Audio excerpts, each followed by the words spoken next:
Välkommen till en ny film. Idag kör vi ett beprövat koncept fast vi splittar det så det blir en halv dag i skogen. Jag jobbar eftermiddag. Vi har ju börjat köra nu efter semestern och om Hugo filmar fram här så ser ni garaget. Vi är alltså på hemmaplan. Och det här är nog enda gången ni kommer få följa med hela vägen till jobbet. Det tar hela 3 minuter med bil. Så att ni ska få följa med hela bilresan till jobbet. Vi är lite bortskämda nu, vi är hemma och hugger här i byn då. Så vi har varit här i 1,5 vecka och vi ska väl vara här någon vecka till. Så det är ju sjukt nice. Eller ja, det kan säkert bli att vi har så här nära, men det är väldigt sällsynt i det här yrket. Så vi kommer köra lite skördarfilm där, fin gallring och så kanske blir en liten snabbis på skotaren som är på en slutavverkning precis på Kivara.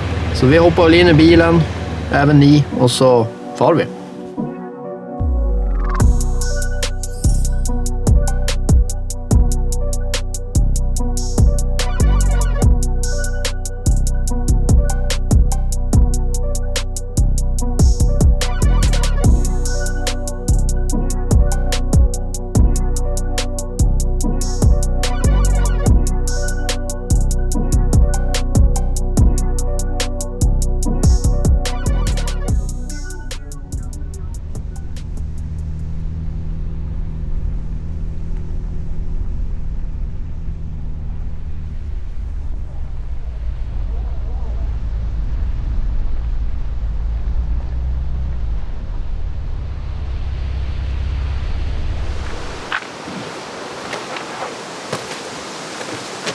Framme, extrem lång resa. Kört genom hela byn. Vi har faktiskt gjort en film här uppe. Hugo kanske kan filma det. När han kör upp där sen. För skotaren är om det kommer hitåt. Det är typ storm ute så det kanske hörs. Men ni ser hygget som är där framme. Det har vi precis avverkat så skotaren är där och kör. Och sen till höger om det, bakom den här skogen. Där har vi haft en film från för 2 år sedan när skörden var ny. Det var jätteslyigt, inte röjt. Så Hugo kan säkert länka den filmen. Och där har vi för övrigt varit och grävt till så det är ganska fint där nu. För det såg ju lite sönderkört ut där. Och det är samma som på slutavverkningen nu där skotaren är. Det är ganska mycket körspår där som har blivit vid avlägget. För det har kommit typ 220 mm regn här nu på 1,5 vecka. Så det är ganska brutal nederbörd. Så där var det lite så här tjällossningskänsla. Man har bara liksom tvärsjunkit. Så vi får se hur det ser ut när vi är klar där. Om virkesköparen kanske vill att vi återställer det. Det får vi helt enkelt se. Men så är det med det. Det är sånt som sker. Nu är klockan är egentligen typ 2:10 så skiftbytet borde ha skett. Men Alexander ringde innan och sa att han hade typ en halvtimme kvar där inne. Där han är och hugger. Så då får vi vänta här helt enkelt. Det är ju inte helt fel. Kan man ta en kopp kaffe och så. Det viktigaste är ju inte riktigt när vi börjar utan det är ju att maskinen går hela tiden. Så att om han bara har lite kvar inne på sitt område så är det ju ganska onödigt att jag går in och liksom gör det i en kvart. Då är det bättre att han jobbar längre om han kan. Så kör vi ett rullande skiftbyte sen ute vid avlägget. Hur svettig är den här kapseln då? Man brukar se den lite i videos. Den här då? Ja. Nej, alltså den här kapseln har jag haft i över 1 år. Varje dag. På allt jag gör. Aldrig tvättar den. Fräsch. Ja men alltså seriöst, den är ju ganska fräsch. Den brukar vara helt så här. Det här stör sig många på att jag gör. Det är lite udda. Ja, det har varit någon. Jag gillar när kapseln sitter åt. Det är inte att jag har något problem med mina öron, utan det är liksom att jag gillar när den klämmer. Hey, antes yo no tenía nada, ahora me sobra el dinero. Antes yo estaba en la cola.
Sådär, då var vi i Skördaren. Vi har gjort skiftbyte.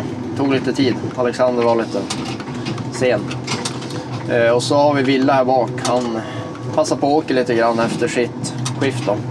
Så det är ju ganska smidigt få se liksom från andra maskinen. För annars blir det ju att vi ofta är på olika ställen och sådär. Och så blir det svårt att åka, att det blir av. Men nu när vi är så nära så passar det bra. Jag tror att han har filmat lite grann på Neo. De är ju som sagt på en slutavverkning då, bortanför. Och det är samma markägare som här, bara att vi ska gallra på nedsidan. Och så har ju markägaren röjt själv här, så det är ju bra. Just här. Det underlättar ju. Som jag sa tidigare där på andra sidan där jag grävde avlägget, så den filmen så ser ni att det inte var röjt. Så det är ju lite skillnad. Men jag tror Hugo ska få klippa in en bild här på hur vi har valt att gjort vägarna. Det går lite diken hit och dit. Och så har det ju som sagt regnat en del, så vi vill ju försöka optimera skotningen så att vi inte ska köra på samma ställe flera gånger. Så vi har valt att gjort vägarna längs med bilvägen och så har vi gjort lite tvärgående basvägar. Så att det finns olika alternativ. Och skulle det bli så att det är blött och blir lite sönderkört så blir det då mest troligt bara de här tvärsticken då. Så då kan man medvetet göra de vägarna lite bredare i förväg. Så blir det ingen skada i själva gallringen, eller så lite som möjligt då. Men det är ganska klen gallring, det är typ 004-005 på sina ställen. Närmare Nodiken har det varit lite grövre, men jag skulle gissa att snittet blir typ 005-006 kanske. Och det är ju som tallmark här. Det är ju det markägaren framförallt vill ha kvar, vilket jag tycker är helt rätt. Så vi satsar på att ta bort lite björk där det är mycket tätt. Och så tar vi även bort lite gran då, för att det ska bli lite ljusare. Och sen vid vissa blötare partier har vi gjort så att vi har sparat lite mer björk då. Så då har vi tagit bort gran i första hand. Sen har det varit så, jag vet inte hur det liksom är skött från början, men jag tror att det här är röjt liksom många gånger från tidig ålder. Och granen här är ofta lite undertryckt. Jag vet inte varför, men det är väl ett tecken kanske på att tall och björk då trivs bättre. Den är väldigt skör också, så då det är ju ett tecken liksom på att man kanske ska spara mer men tall och björk. Det verkar vara de som växer bäst och trivs bäst.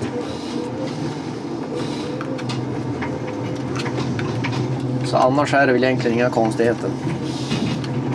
Det är typ 15 hektar.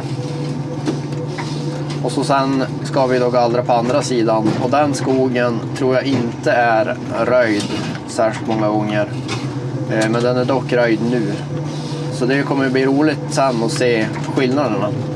Jag ska inte säga att jag vet att de är planterade på samma ålder, men jag skulle tro det. Skogen ser ganska jämn ålder ut. Och det är hyfsat lika mark. Så att min förhoppning är att man kommer kunna se skillnaden på hur det ser ut på en skog som är röjd och en som inte är röjd liksom, från tidig ålder. Sen vet jag att det lutar lite grann, så på nedsidan vägen, alltså på andra markägarna, är det lite blötare mark, så att det kanske inte är en helt rättvis bedömning, men jag tänker att man i alla fall kan se en tendens kanske. Det vore om inte annat kul om det vore så. För det är sällan man har så lyxigt att en väg går precis rätt igenom två jämnåldriga skiften, och ena är röjt och andra inte lika röjt.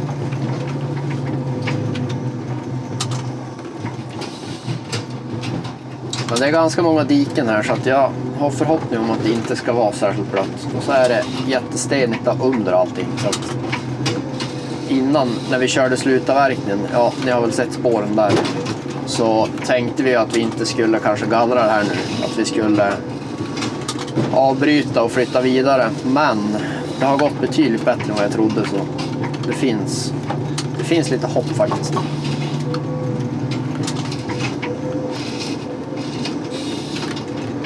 Sen var det en som kom med en ganska bra idé för något klipp sen, eller någon video sen. Det var att vi skulle filma, men både i skotaren och i skördaren, kanske en nybörjare som hugger. Och så får man se skillnaden, för att det är mycket som man inte tänker på när man ser. Både på skotning och skördning. Det finns ett litet klipp från när Hugo provar att hugga. Men vi har väl kanske någon plan om att göra något sånt klipp framöver. Det vore lite kul. Och det är då liksom inte för att visa att någon inte kan, utan det är liksom för att visa skillnaden. Så vi får se. Vi kanske trycker in Hugo i någon maskin. Han har inte kört så mycket. Eller så tar vi någon riktig nybörjare som inte ens har kört bil knappt. Det vore ju kul det också. Vi ska se vad vi hittar. Ja, men annars tror jag vi är ganska nöjd från skogen. Vi har ju ungefär en månad kvar nu på kontraktet åt SCA. Så vi nöter väl ut det och sen kör vi mer videos från Norras markägare. Men innan det kommer det säkert någon mer från körningen på SCA, skulle jag tro. Och så har ju faktiskt Hugo fått lite tummen ur vad gäller alla de här 3D-grejerna. Så ni som följer oss på Instagram har säkert sett att vi har lagt upp ett klipp där om det. Men ja, där börjar det hända grejer, så snart så kan jag inte skylla på han längre. Tyvärr, det är ganska behändigt att ha någon att skylla på. Så där lär det hända grejer.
so tall, steel giants answering nature's call, tearing through